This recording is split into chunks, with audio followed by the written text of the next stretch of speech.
पवन तेणु पृथ्वी रे वायुमंडल तापमात्रा रे तारतम्य जोगु हमर कोन पवन प्रवाहित तार पिलान तुम देखि परलो जे विषुव रेखा और मेरु अंचल रे तापमात्रा तारतम्य केमिति होउछि एटा कोन ग्लोब ए ग्लोब रे विषुव रेखा के देखि परबे विषुव रेखा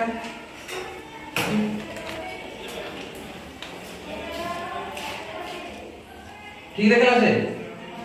ठीक देखला ये जो तुम देखि पर जो लाल कला जो रंग जो दिया जाई चारिपटी येला कोन विषुव रेखा नहीं तमे विषुव रेखा एटी को चित्र का ग्लोब रो काटी छी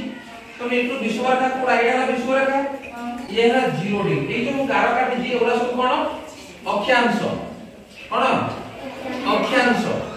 होला तमे ये है 0 डिग्री 0 एकोला मध्य हम 0 डिग्री तो ये है 0 डिग्री से सूर्य का तापमात्रा एठी कोन होवे ने सीधा सळ कर पड़े तो ये याको हम ये 0 डिग्री ये 10 डिग्री देखो ये है हमर 30 डिग्री ये है 60 डिग्री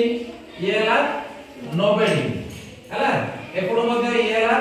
10 डिग्री ये आउटा में ऑप्शन से काटला ये है 30 डिग्री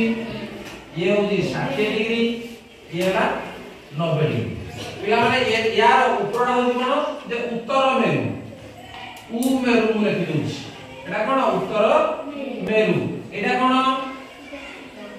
दक्षिण मेरु नाही उडा उत्तर मेरु एवं आउडा कोन दक्षिण मेरु देखो एई जो 0 डिग्री ये को हम कहू विषुव रेखा 0 डिग्री रु 10 डिग्री उत्तर को देखाडे 0 डिग्री रु 10 डिग्री दक्षिण को देखो आपु मु कोन कर दउछि रंग एमती हैला एई अंचल रे सूर्यकर किरण बेसी पड़े बुझि पालो सूर्यकर किरण बेसी पड़े जेतले सूर्यकर किरण बेसी पड़िबो एई अंचल रो वायु कोन होइदिबो उत्तप्त होबो कि ठंडा होबो उत्तप्त निश्चित भाबे होबो तनो उत्तप्त जेतले वायु हुए सेतले से कोन हुए हालुका ही जाय नहीं हालुका ही पड़ जिवो ऊपर उठी जिवो ये हम 0 डिग्री रु 10 डिग्री उत्तर को एवं 0 डिग्री रु 10 डिग्री दक्षिण जो अक्षांश मध्य रे जो स्थान अछि एही स्थान रो वायु जते बळे उत्तप्त हो जाए एही अंचल रो वायु कोन होवे ऊपर को उठी जाए तो से जाय को फांका रहइबो खाली रहइबो ना तो सेही स्थान को पूर्ण करबा पई कोन होबो नाही एही 10 रु 30 डिग्री मध्य रे अक्षांश भितरे जो वायु अछि एही वायु कोन होबो नाही याड को सब माडी आसीबो बुझि पाले नै এই স্থানକୁ ପୂରଣ କରିବା ପାଇଁ କଣ ହବ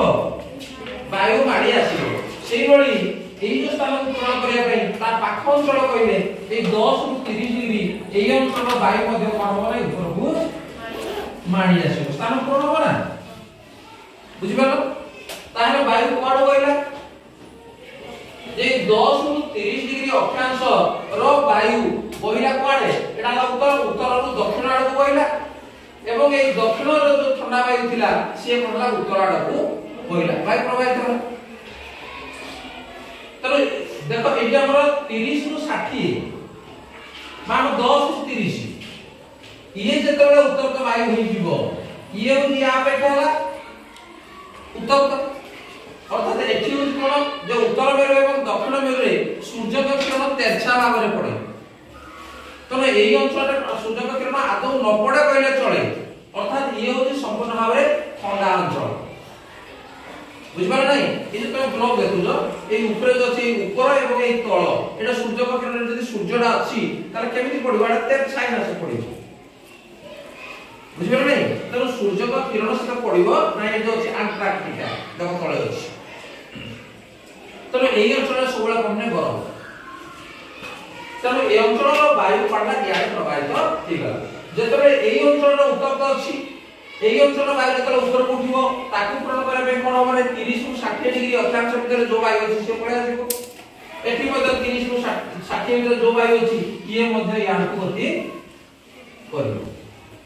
बुझि परलो एवं ए मेरु अंचल 30 डिग्री 60 डिग्री अक्षांश को हम देखिबा एही अंचल वायु होजी उत्तप्त तनो ये जेतबे ऊपर को उठिबो सेतबे ए मेरु अंचल वायु याड आसीबो एही मेरु अंचल वायु पुणी याड आसीबो